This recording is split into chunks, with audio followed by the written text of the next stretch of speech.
It took just a few hours, unfortunately, for the attack in Las Vegas to split along political lines. Besides calling for gun control in general, several political and media figures responded by specifically vilifying the National Rifle Association.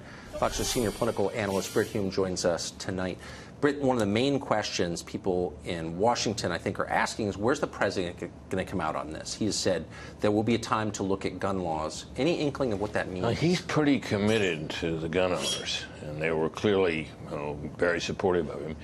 These are people whose passion gives them sort of political power beyond their absolute numbers, and I think he would cross them to his peril. At his peril, because he's down with those people now.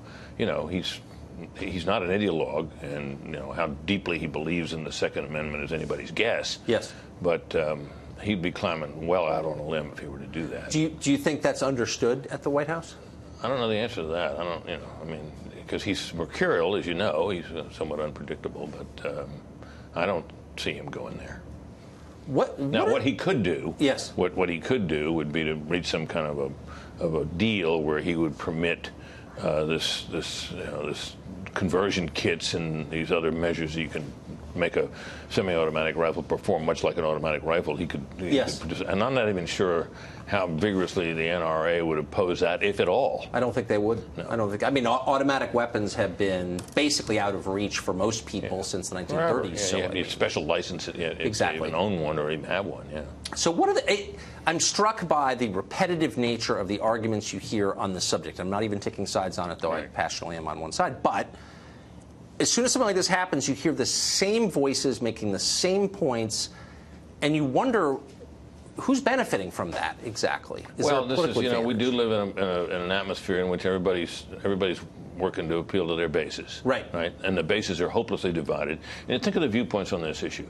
Part of the problem, Tucker, is that the people on both sides of this issue and many others not only disagree with the other side, they don't see how the people on the other side could possibly hold such views. Right. So, for example, you have these hideous episodes of gun violence. People say, how can you be against gun control? How can you be against further gun control? This is what America needs. And you can take these polls, which will show majorities favor stricter gun laws, right? Of course, you get down to the particulars, and support melts away. But the support for the Second Amendment and Second Amendment rights among people who own guns is unwavering. Yes. So that's a big force multiplier, because they will come out and vote against you on that only. Now, meanwhile, the people who are Second Amendment advocates can't imagine how people can look at the history of gun control and where gun control has been applied and where it hasn't, and come to the conclusion that it works. So they think the people on the other side are just liberals who want to regulate everything and everybody.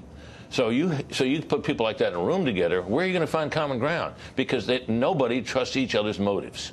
And that's a huge part of what the divisions in America are about. I mean, if there were ever, this seems like one of those issues where if there were ever a legislative attempt to take people's guns away, that would be...